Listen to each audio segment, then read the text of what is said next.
Coluna do Reinaldo Azevedo, tragédia e coro. Caso Marielle tem que ser ponto de partida, não ponto de chegada. Vamos entender aqui lá do colunista do UOL. Vocês já ouviram falar, e muitos talvez conheçam, das tragédias gregas, não é? O coro tinha uma função importante na estrutura dramática. Não raro era ele a explicar à plateia a real natureza dos conflitos encenados, de sorte que o público deveria ficar atento ao papel de cada um dos personagens, mas sem perder a noção da natureza da trama.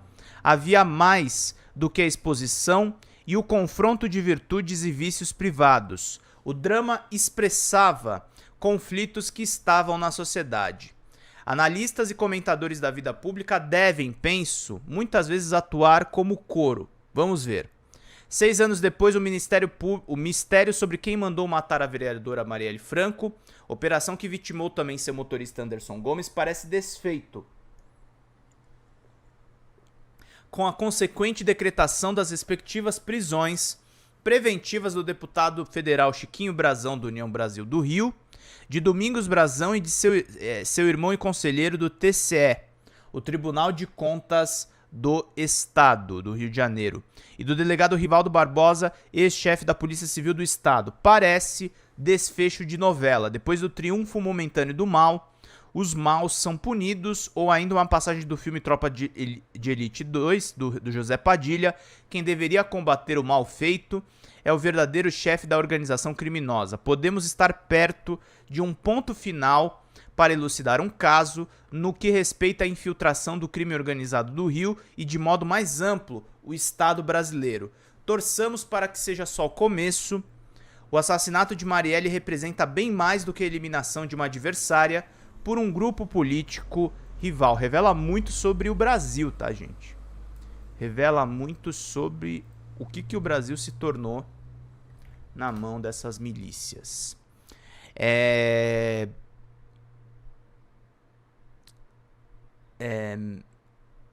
Deixa eu ver um pouquinho aqui. Organização do Rio representa bem mais da eliminação de uma adversária por um grupo político rival. Olhemos para aqueles que a PF e o Ministério Público identificam como mandantes, facilitadores e executores. Querida Cláudia Filler, sempre contribuindo aqui com o nosso canal. Obrigado, Cláudia. Um beijão para você. Você já recebeu o teu livro? Que você sempre manda contribuições aqui. Falta 18 pila, gente. Olharemos para aqueles que a PF e o Ministério Público identificam como mandantes, facilitadores e executores. Lembram-se do tempo em que animadores de programas policiais ou policialescos tornituavam a palavra marginal para se referir a malfeitores, desqualificando-os, pois os envolvidos com a morte da vereadora estavam enfronhados nas instituições, não à margem delas, e o coro tem que apontar. O ministro Alexandre de Moraes é o relator também deste caso no Supremo, o mesmo Moraes que hoje é o alvo do ódio da extrema-direita e do reacionarismo engajado de certos setores da imprensa fantasiados de liberais legalistas. Constate-se, a investigação, como resta evidente, avançou depois da entrada pra valer da Polícia Federal, a mesma que hoje é vilipendiada pela canalha fascistoide das redes sociais. Essa Polícia Federal tem atuado seguindo parâmetros de independência do titular de cada inquérito, sem interferência de Andrei Rodrigues, o excelente diretor-geral em investigações. É inequívoco, no entanto, que ela tem a regência desse ente que passou a servir ao país, não aos poderosos de turno ou ao seu vedetismo de delegados, os bandidos e o Estado. Transcreva abaixo um trecho das 479 páginas do relatório da Polícia Federal, assinado pelos delegados Guilherme de Paula Machado Catrambi, Jaime Cândido da Silva Júnior e Leandro Almada da Costa, que levaram Moraes a decretar a prisão preventiva dos figurões. A origem da desídia criminosa daquela equipe da Polícia Civil do Estado do Rio de Janeiro na apuração do crime em tela foi trazida a lume pelo colaborador Rony Lessa, qual seja a participação do delegado de polícia Rivaldo Barbosa de Araújo Júnior na arquitetura do delito, tendo em vista que esta era a época do planejamento do crime, diretor da divisão de homicídios da PCERJ e, à época dos fatos, chefe da Polícia Civil do Estado, nomeado em 8 de março de 2018 e empossado no dia anterior ao crime. Em breve síntese, tendo em vista que tais condutas serão esmiuçadas nos tópicos próprios, a investigação dos homicídios de Marielle Franco e de Anderson Gomes foi, antes mesmo da prática do delito, talhada para ser natimorta, mediante ajuste prévio dos autores intelectuais do coentão responsável pela apuração de todos os homicídios ocorridos no Rio de Janeiro. Ademais, coincidência ou não, o crime foi executado um dia após a posse de Rivaldo Barbosa na função de chefe de polícia. Outra coincidência foi a nomeação por Rivaldo, na manhã subsequente ao crime, do delegado Giniton Lages como titular da Delegacia de Homicídios da capital e, por consequente, responsável pela investigação do crime. As nuances de tal indicação serão dissecadas em tópico próprio, mas impede-se de destacar que ambos já possuíam uma prévia relação de confiança, ou seja, trabalhos de sabotagem se iniciaram no momento mais sensível da apuração do crime, às horas de ouro, o que ensejou a perda de elementos de convicção importantes para sua resolução, a contendo, como por exemplo a captação de imagens dos circuitos internos de televisão dos imóveis adjacentes ao local do crime.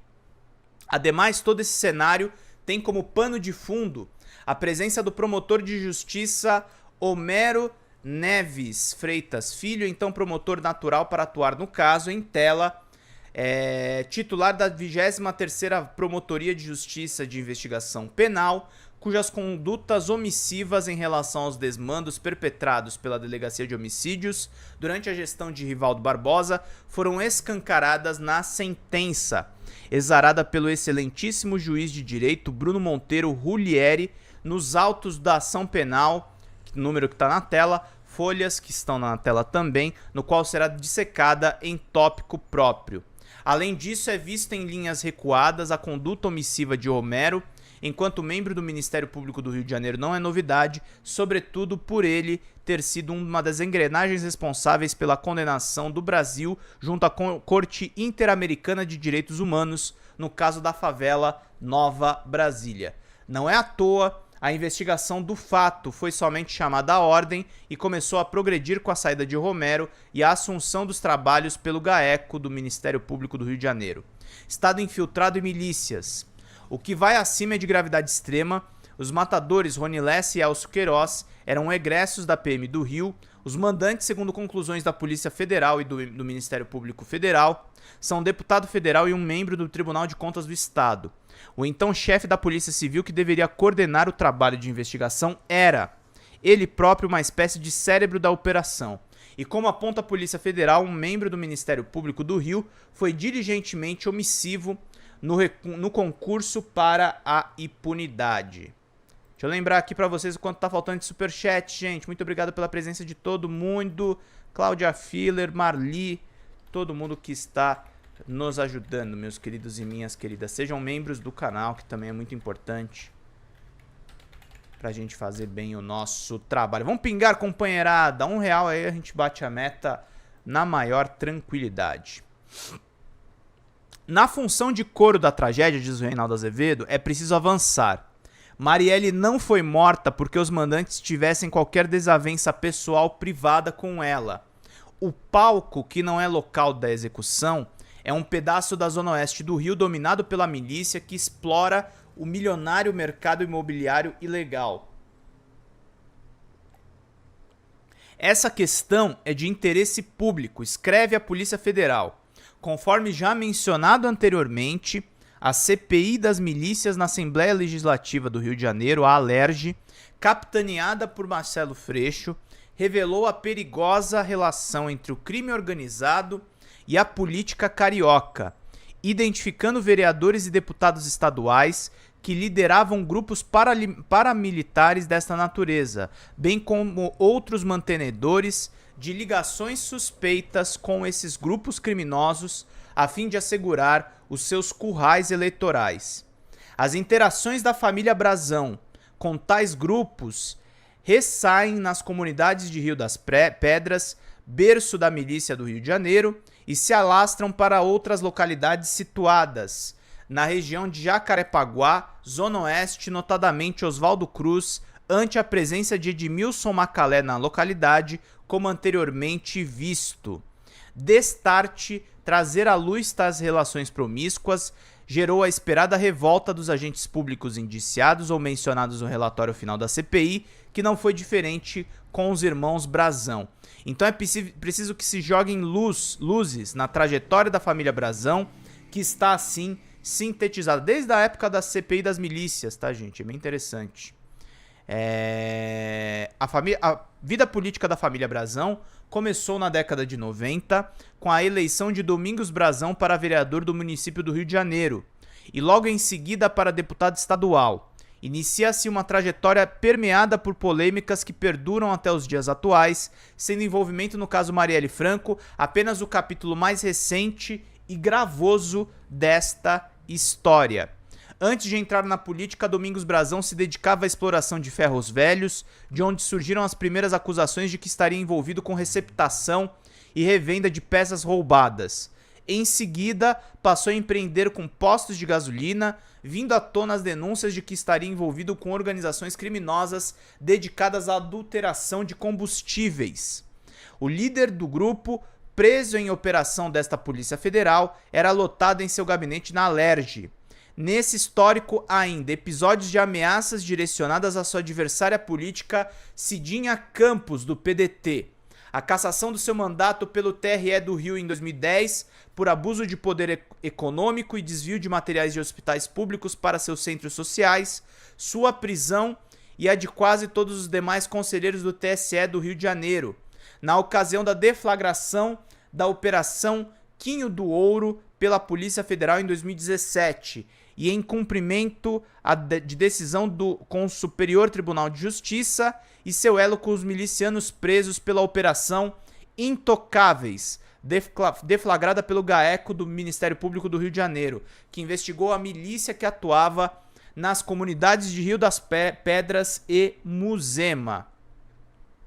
No entanto, no contexto da presente apuração, dar-se-á especial atenção a outro aspecto igualmente controverso e marcante na história da família Brazão, qual seja as imputações sobre invasão e grilagem de terras, atividade intrínseca à atuação das milícias em geral, o que repercute especialmente de forma clara na atividade parlamentar de Chiquinho Brazão na Câmara dos Vereadores do Rio de Janeiro, pautada por legislações questionáveis acerca de questões fundiárias e favorecimento a ocupações irregulares, tendo ele inclusive ocupado a presidência da Comissão de Assuntos Urbanos da Casa durante os seus mandatos como vereador.